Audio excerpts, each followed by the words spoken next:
Oi gente, eu sou a Iane do Minha Vida Literária. Em junho eu li 4 livros e hoje eu vim contar pra vocês um pouquinho mais de cada uma dessas leituras. Olha, gente, fazia muito tempo que eu não fazia um vídeo de metas de leituras pra organizar coisas que eu gostaria de ler ao longo do mês. Eu fiz no comecinho de junho e foi justamente o mês que eu menos li no ano. Junho acabou ficando tudo meio atropelado, então eu meio que tive que produzir conteúdo a mais, né, porque eu tava produzindo pra esse mês e já pensando na semana da Bienal, porque, né, ao longo dos 10 dias do evento eu fiquei em São Paulo, então eu tinha que deixar as coisas prontas pra cá, teve feriado prolongado que eu não trabalhei. Ou seja, coisas se acumularam e eu não consegui dar conta das leituras. Dos 6 livros que eu gostaria de ter lido no mês, eu li 4. Até que não tá tão mal assim. Bom, eu comecei o mês fazendo uma leitura super especial, que foi O Tempo Entre Costuras, da Maria Dueñas. Na realidade, no ano passado, eu já tinha lido Cira, que é a continuação desse livro, que foi uma leitura incrível e que ainda assim eu consegui ler, mesmo sem ter lido esse, porque a Maria Dueñas contextualiza muito bem a gente da história, ela traz os fatos principais pra gente poder se situar no que tá acontecendo. E depois de finalizar aquele livro, eu fiquei muito curiosa pra ler esse. E aí surgiu um convite imperdível da Editora Planeta, que eu não poderia deixar a leitura pra depois, que foi pra mediar um bate-papo com a Maria Dueñas num evento exclusivo que eles fizeram com livreiros, foi um evento fechado. E eu fui então fazer a mediação desse bate-papo e foi sensacional. A Maria Dueñas é um amor de pessoa, gente, que autora querida. O que acabou me deixando ainda mais encantada pela obra dela. Então aqui a gente vai conhecer a história da Cira, que quando o livro começa é uma jovem aí nos seus começos dos 20 e poucos anos, que tem uma vida super comum. Ela é costureira, trabalha com a mãe desde sempre, que foi quem ensinou a Cira a costurar. Ela tá noiva e acontece que num determinado dia ela vai entrar numa loja e quando ela faz isso, ela vai bater o olho ali num dos vendedores dessa loja, ela vai se apaixonar por ele. E isso vai fazer com que ela mude completamente de vida, mude completamente os rumos dela e não dá pra falar mais do que isso, porque todo e qualquer desdobramento que ela venha a passar pode configurar como um spoiler aqui da história. Mas o que eu posso dizer é que a gente vai acompanhar a trajetória da Cira ao longo de vários anos. O livro começa, né, em períodos pré-guerra civil espanhola. O livro vai se passar tanto na Espanha quanto no Marrocos. A gente vai acompanhar também os momentos pré-Segunda Guerra Mundial e também ali o início do conflito. Então ele tem um panorama histórico muito rico que a Maria Dueñas sabe trabalhar bem, tanto para trazer pra gente, né, fatos desses momentos históricos, quanto mesclado à ficção dela, que tem a ver com a trajetória da Cira. E a construção da Cira também é muito incrível, porque a gente vê de fato, né, essa vida dessa mulher ser transformada, a personalidade dela mudar com o tempo, os conflitos que ela vai passar. Gente, acontece tanta coisa nesse livro. Tem momentos que a gente sente realmente a tensão da história, que eu ficava ali tensa lendo, vendo o que ia acontecer. Então ele vai mesclar muito bem também esses momentos mais de ação, de tensão, com o drama, com o romance, e principalmente é tudo muito bem detalhado, então você se sente de fato caminhando ali nas ruas com a Cira, sentindo cheiros, sentindo as sensações. Por isso também ele não é um livro assim tão rápido, né? Ele é um livro que acontece sim muita coisa, mas que, como a gente tem toda essa descrição minuciosa, é aquele livro pra você realmente degustar, para você ir aos poucos e aproveitar tudo que a autora oferece. Uma das coisas que ela fala é essa preocupação que ela tem, né, em realmente te transportar para dentro da história, em tomar cuidado com os detalhes. Então ela tem a preocupação, né, de pensar que tipos de roupas as pessoas vestiam naquela época, que tipo de músicas tocavam nos rádios, o que era noticiado nos jornais. Então ela te proporciona uma imersão muito grande na história e na história, né, história geral, se você for pensar no momento histórico que é retratado. Então eu fiquei mais uma vez encantada pelo trabalho da Maria Dueñas. O livro foi adaptado como série. No momento eu acho que ele não está disponível nos streamings aqui no Brasil, já esteve, mas acredito que saiu, porque eu procurei pra assistir, eu ainda não encontrei. E a Maria Dueñas falou que tá tendo aí conversa também pra ter a adaptação de Cira. Depois eu fiz uma leitura bem diferente, aliás, acho que todos os livros que eu li esse mês foram bem diferentes entre si, né, um diferentão do outro. E que foram Os 8 Disfarces de Otto, da Lola Salgado, que eu tava muito curiosa pra ler. Ele é um romance young adult, então um livro jovem jovem adulto que vai trazer a história do Otto, que ele é apaixonado pelo Bruno há 5 anos, e ele se apaixonou num consultório médico, que é o consultório do pai do Bruno, e foram assim, 5 minutos de interação entre os dois. Desde então eles mal conversaram, isso porque o melhor amigo do Bruno é o Vinícius, e ele faz bullying com o Otto, então não há nenhuma chance de aproximação entre eles. E o Otto, que é muito tímido, que é muito introspectivo, não tem coragem, né, de se aproximar do Bruno. A grande questão é que o Otto, ele tem um segredo, ele tem um poder, ele é capaz de se transformar em absolutamente qualquer pessoa, real ou imaginada. Ele pode mudar a aparência dele, realmente virar outro alguém. E a melhor amiga dele, que é a Calice, acha que ele deve começar a usar esse poder a favor dele pra tentar aí se aproximar do Bruno e viver coisas que ele, como Otto, não consegue viver. E assim, gente, uma das coisas que eu mais gostei nesse livro é como a Lola Salgado não subestima a adolescência, como ela realmente retrata esse período da vida com todas as suas inseguranças, os conflitos que aparecem, as dúvidas emocionais e como é, né, esse dia a dia dos jovens. E ela vai retratar os jovens como eles são, então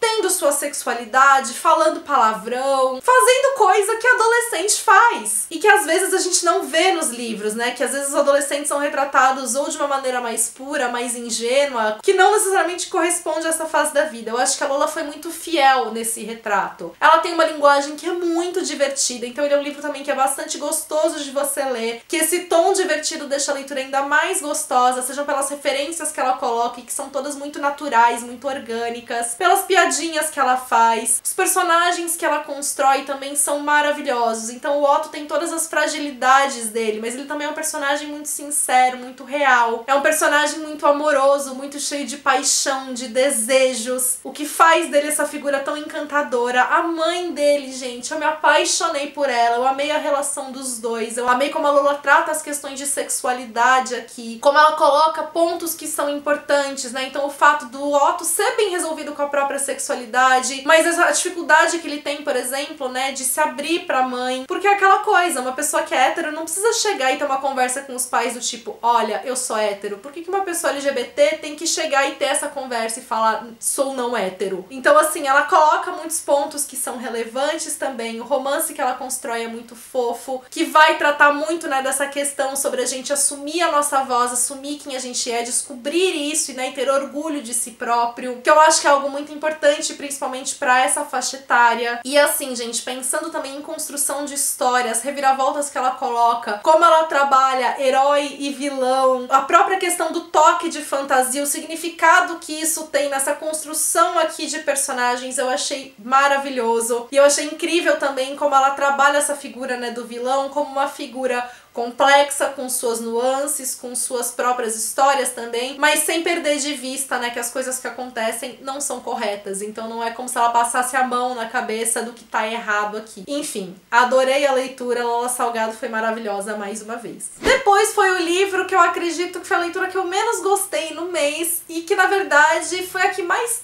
em teoria, se enquadra dentro das leituras que eu faço, que foi a Livraria dos Achados e Perdidos, da Susan Wiggs, que foi a leitura em conjunto com os membros daqui do canal. E, gente, uma das melhores discussões que já rolou aqui no clube de membros, porque nós tivemos muitas opiniões divergentes, né? Pessoas que amaram o livro, pessoas que não gostaram, pessoas que ficaram mais no meio termo. Então foi uma discussão muito rica e muito gostosa. Aqui a protagonista passa por uma grande tragédia e ela acaba herdando a Livraria dos Achados e Perdidos, que é a livraria da mãe dela. Quando ela chega lá, a livraria tá à beira da falência, ela tá um caos, caindo aos pedaços. O avô dela não quer vender a livraria e ele também está doente, ele tá passando por um processo de demência. Então ela vê assim, a vida dela virar do avesso e ela tendo que cuidar de um monte de coisa que ela não sabe nem por onde começar, enquanto ela tá passando também pelo processo de luto. E assim, gente, eu gostei muito da escrita da autora, eu acho que ela tem uma escrita que é muito gostosa, mesmo que ele seja um livro que começa muito triste, com eventos que são muito trágicos, ele mantém a leveza, não foi um livro pesado pra eu ler. E assim, é um livro que vai falar sobre livros, uma personagem que é apaixonada por literatura, pela livraria, então a gente tem várias referências literárias e aqui no final a autora traz todas as referências que são feitas, que é ótimo também.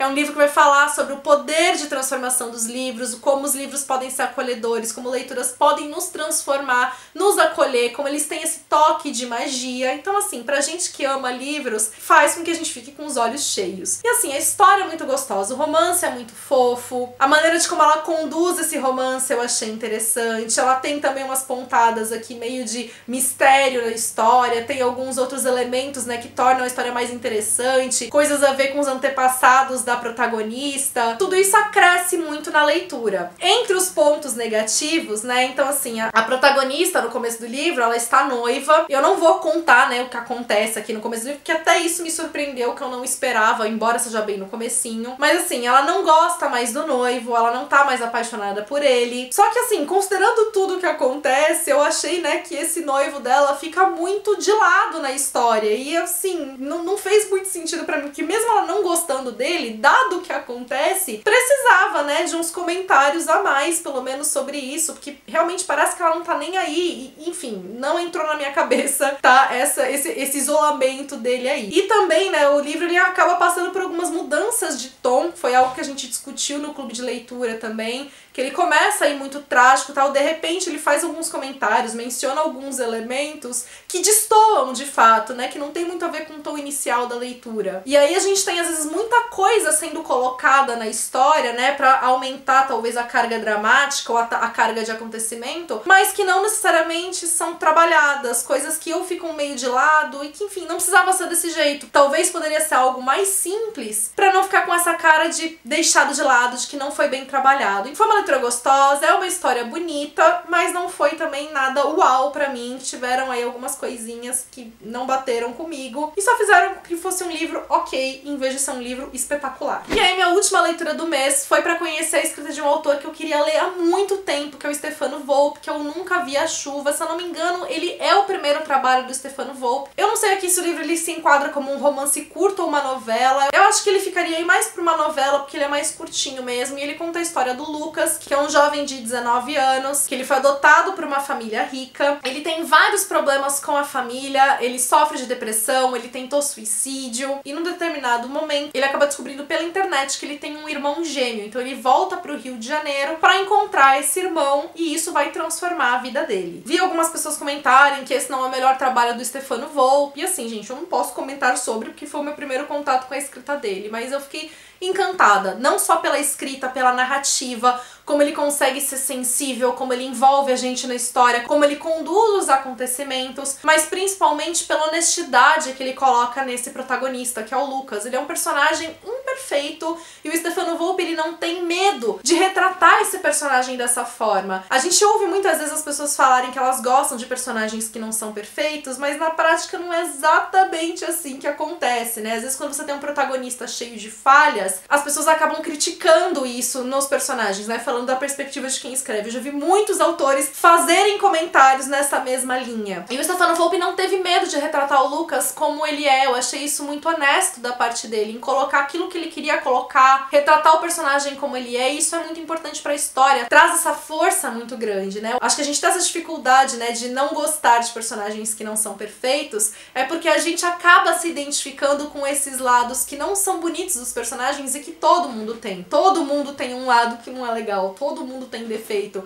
E não é gostoso, às vezes, quando a gente vê isso espelhado num personagem. E ao mesmo tempo, o Stefano Volpe, ele trabalha muito bem a evolução desse personagem, o amadurecimento que ele passa, as transformações. Então, ele é um jovem muito amargurado, que ele carrega muitos vazios, muitos ressentimentos, uma sensação de não pertencer. E de repente, quando ele se vê num contexto, né, de pertencer a algo, a visão dele sobre a vida vai mudando e ele vai se abrindo também para aquilo de bom que tá lá e que não necessariamente ele enxerga. Então eu achei a história muito bonita, eu achei também muito bonito como ele mescla bem, né, o fato de que a gente vai ter coisas horrorosas acontecendo na nossa vida, ao mesmo tempo que a gente também pode ter coisas muito boas, e essas coisas vão acontecer incessantemente num ciclo, uma atrás da outra. A vida é feita disso, tanto dos momentos bons quanto dos momentos ruins, e tudo isso tá presente na história, dá esse tom pro livro. Eu acho importante dizer também, né, o Lucas, ele tá em contraponto aí, né, com outro personagem, vai ser abordada a questão da deficiência visual, e o Lucas, em alguns momentos, ele tem um pouco dessa visão de encarar essa deficiência como, de certa forma, uma inspiração para a própria vida, do tipo, nossa, né, eu que não tenho isso, não dou valor a certas coisas, que eu acho que é um pensamento muito comum, mas é um pensamento que a gente tem que ter cuidado também, justamente porque pessoas com deficiência não estão aí para servirem de inspiração para ninguém. Elas têm uma deficiência, elas convivem com isso, é um aspecto da vida delas. Elas não servem para inspirar quem não tem uma deficiência em nível nenhum. Mas isso também diz muito sobre o personagem do Lucas. É algo que tem a ver com essa construção dele. No geral, foi um livro que me emocionou bastante, que foi uma leitura muito rápida e muito gostosa de eu fazer, e que com certeza me deixou ainda mais curiosa para ler outras obras do Stefano. E vocês? O que vocês leram em junho? Contem pra mim nos comentários. Dos livros que eu li, vocês já leram algum? Quais são as opiniões de vocês sobre essas leituras? Se vocês não leram, ficaram curiosos por qual dos livros que eu li. Obrigada por ter assistido até aqui. Vou pedir pra você deixar também a sua curtida nesse vídeo, porque isso ajuda muito no engajamento, ajuda muito o meu trabalho. Obrigada mais uma vez. Pra quem tá chegando no canal aqui agora, seja bem-vindo, seja bem-vinda, já fica por aqui. Então se inscreve no canal, ativa o sininho pra não perder nenhuma notificação de vídeo novo e me acompanha nas demais redes sociais. Por lá a gente tem um contato ainda mais próximo. Beijos pra todo mundo, até o próximo vídeo.